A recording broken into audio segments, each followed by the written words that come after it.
everybody, to Navigating Change, the podcast from Tybal Inc. I'm Pete Wright, and I am here, not as always, not but rarely ever, with Gail Gregory. Hey, Pete. Hey, Gail. Thank you so much. The sweet relief of your voice on this podcast.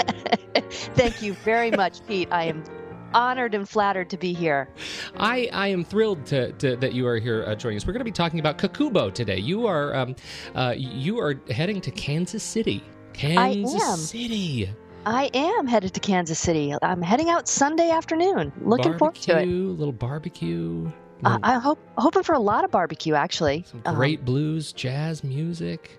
Yeah. I've never been. It should be a lot of fun. Oh, it's a place. It is really. It's a great town. I hope you get a chance to get out and see a little bit of Kansas City. They are going to play, I'm sure, a great host to the Central Association of College and University Business Officers for their annual meeting. It's October 5th through 7th, coming up just this weekend.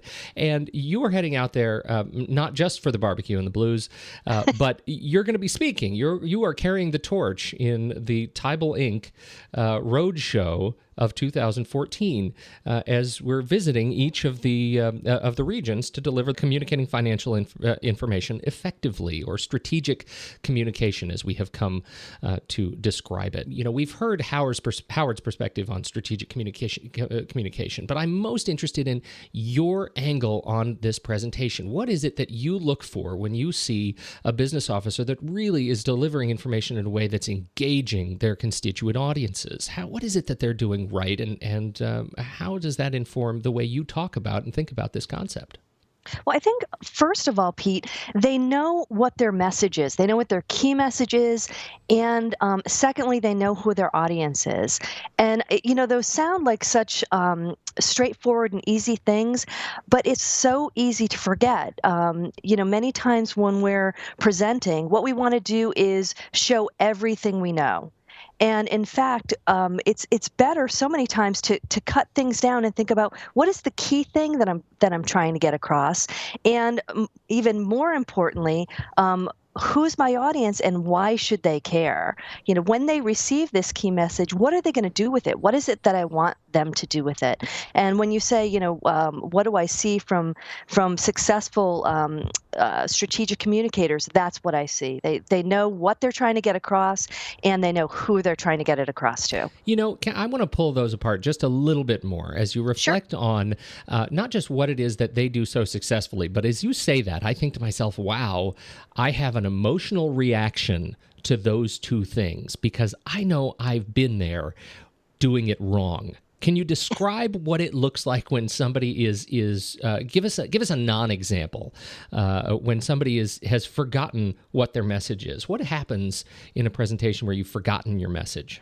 Where and we've all been in those seats, and and as you said, honestly, we've probably all been at the podium for these, but where you're sitting in the audience and you're looking at it and you don't know really where the person's going.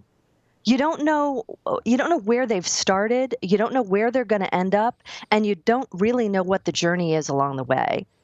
Is the best way that I can describe it. And then you've also, conversely, we've all seen those people who have really, really nailed it from the get-go. They're enthusiastic and they engage you, and you're listening to them and you're like, yeah, I'm ready. I'm ready. Tell me where we're going. And you get these clear mile markers along the way. And when you get to the end, that's where I knew I was going. I totally get that. I keep thinking of the Wizard of Oz. Does okay. that hit you? Are you ready for my Wizard of Oz metaphor?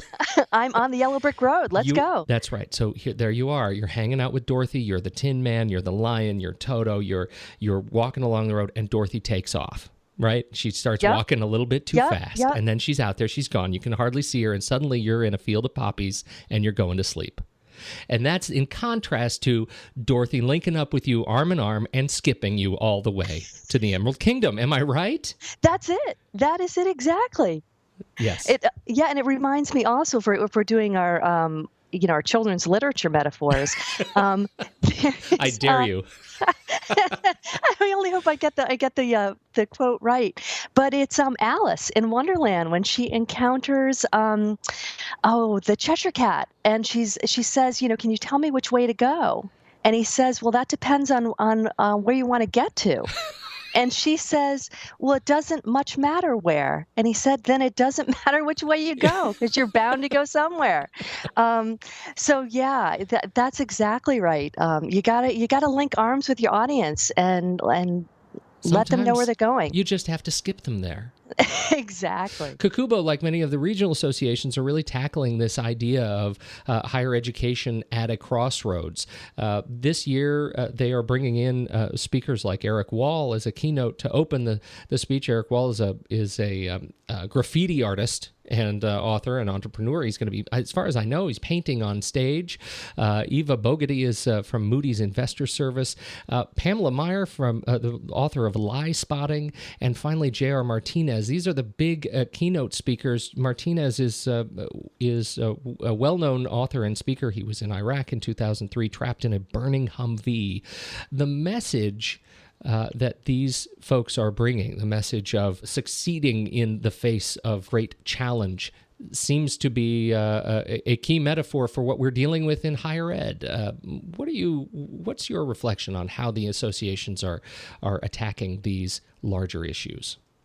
Well, I think you're exactly right, Pete. Where I think I have two reactions actually to the great collection of general session speakers. First of all, as you said, education is at a crossroads, and it is nowhere what it used to be, and there unique and immense challenges facing all of us, and that is why part of this communicating information effectively is so important.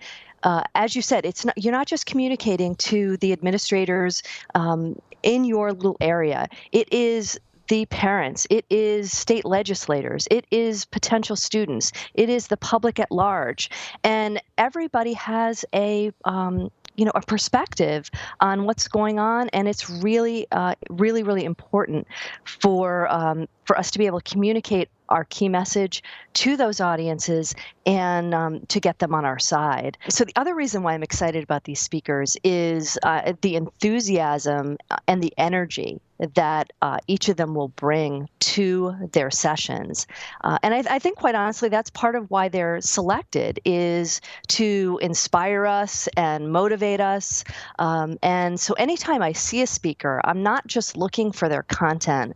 I'm looking for their energy level and what else it is that they bring to the stage, to the podium, the room, that I can incorporate into how I'm speaking or communicating with others. So, kudos to the program committee. I think it's going to be great. It looks like a terrific show and a terrific event. And I think, one of the things that we've seen in the other association events as we move through the year is this sense of challenging this notion of the end of higher ed as we know it. Right. And it's so easy for us to look at the end of higher ed as the end of the road that goes off to a sheer cliff into nothingness. We don't know what comes out there. But the way I think we're seeing the leaders in the field tackle that question is not the end of the road, but the end meaning the purpose of higher ed. We are challenging the notion of purpose and our responsibility in shaping that discussion. And I think that gets to the heart of what you and Howard have been,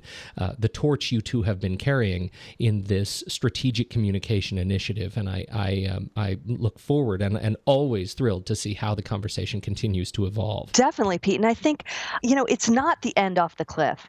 I agree with you. What we see at these conferences, again, to use the word energy and enthusiasm, over and over again, but those are the words. That is what we see. We see these groups of leaders. The sharing that goes on in higher ed is inspiring to me, where people are, let me share what worked.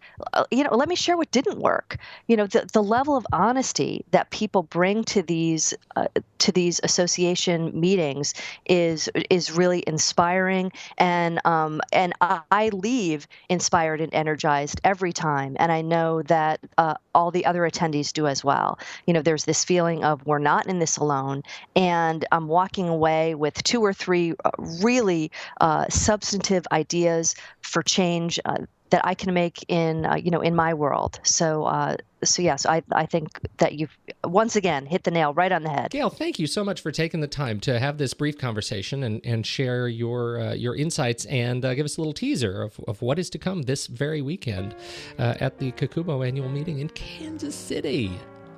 Hey, thanks, Pete. Always a pleasure talking with you. Fantastic. On behalf of Gail Gregory, I'm Pete Wright. You can find out more about the show at TibleInc.com. You can subscribe for free in iTunes. Make sure you don't miss a single episode. And if there's some connection that you have made with the show, you feel like your peers would also have a similar connection, we encourage you to share it. Send a link. Listen to it on the website. Send it to a friend. We appreciate you spreading the word about Navigating Change, the podcast from Tible Inc.